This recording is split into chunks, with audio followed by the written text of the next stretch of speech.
1 to 4, 1997 MLD 2532, 2000 YLR 1306 and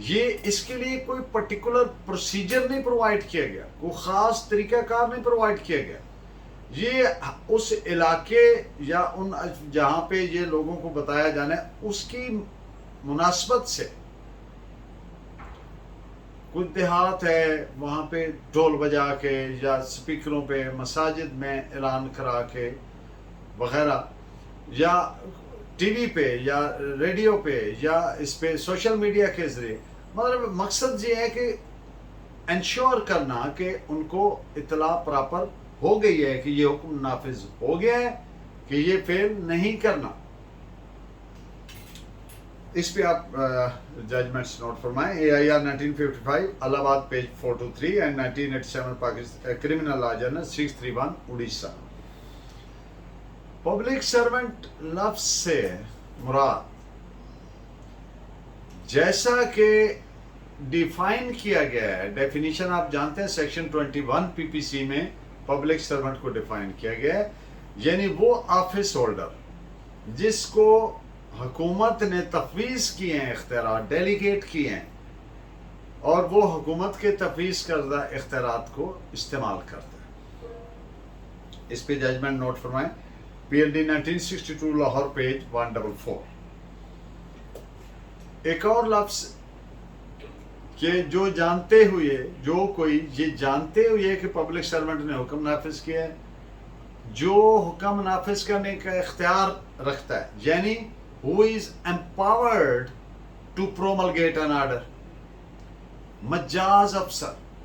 تو یہ بات ثابت کرنا پراسیکیوشن پر لازم ہوگا کہ یہ دیکھیں جی اس نوٹیفیکیشن کے تحت یا اس اتھارٹی کے ذریعے اس کو یہ اختیارات تفویض کیے گئے تھے. He was lawfully empowered to promulgate that order. اور یہ ملزم پہ نہیں بار ہوگا کہ وہ اس کا لے پلی کہ جی یہ مجھے اس کا تو وائڈ تھا آرڈر یا پراپر نہیں تھا یا یہ مجاز نہیں تھا وغیرہ. یہ پراسیکیوشن کی ذمہ داری. اس پہ کیسنا نوٹ فرمائیں. 1913 bracket 14 criminal law journal 620 Madras and A I R 1925 الہ آباد پیج 165. ڈسٹرکٹ میجسٹریٹ نے سیکشن 144 کا نفاذ کیا. اب اس کی ڈس اوبیڈینس ہوا تو ڈسٹرکٹ میجسٹریٹ خود تحریری درخواست دے گا ایریا میجسٹریٹ کو، یا اس کا سپیریئر آفیسر جو بھی ہے، ہوم سیکرٹری وٹ ایور، وہ دے گا. لیکن یہ نہیں ہو سکتا کہ ڈسٹرکٹ میجسٹریٹ کا جو سبارڈینیٹ آفیسر ہے وہ اگر دے گا درخواست تحریری تو وہ انلیگل ہوگی، violation of section 195 sub class 1 ہوگی، اور وہ لائبل ٹو بی کویشڈ ہوگی.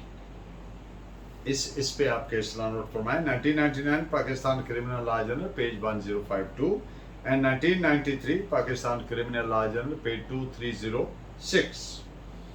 سیکشن 133 سی آر پی سی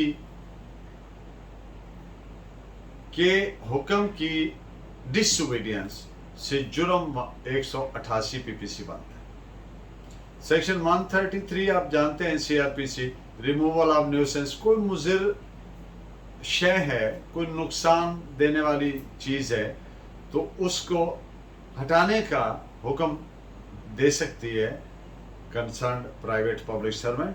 تو اس کو اگر ڈس اوبے کیا گیا تو وہ جرم بنے گا 188. اس پہ آپ ججمنٹ نوٹ فرمائیں. A I R 1980 supreme court page 1622. Stray animals like dogs, beast, other کوئی جو نقصان پہنچاتے ہیں لائک وولف، شیر ہو گیا.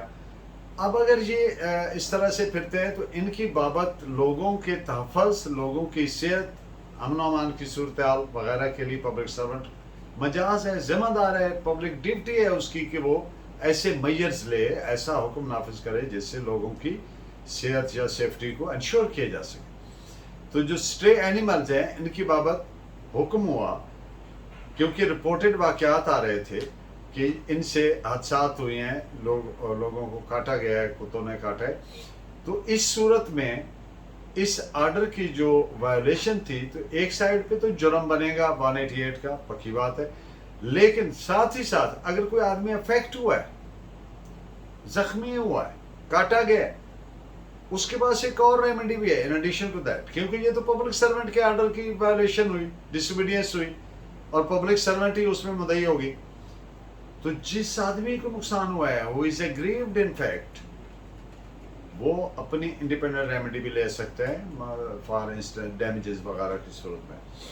اس پہ آپ کے اصلاح نوٹ فرمائیں. A I R 1999 R A J 96.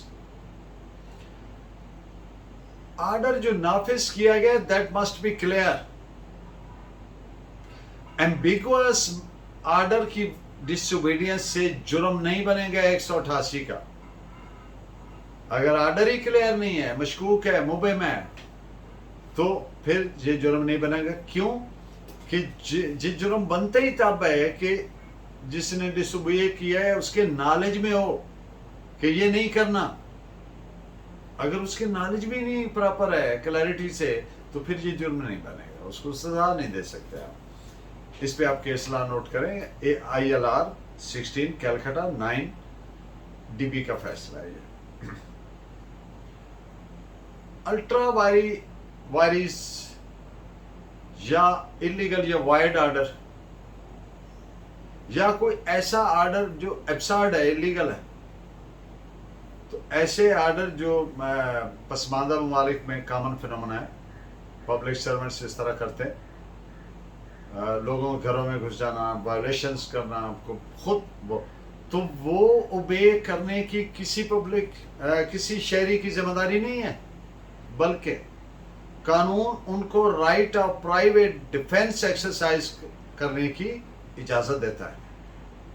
وہ مزاحمت کر سکتے ہیں. ہاں، مزاحمت اتنی ہو جتنی ضروری ہے، ایکسیڈ نہ کریں، تجاوز نہ کریں اپنے حساب کو.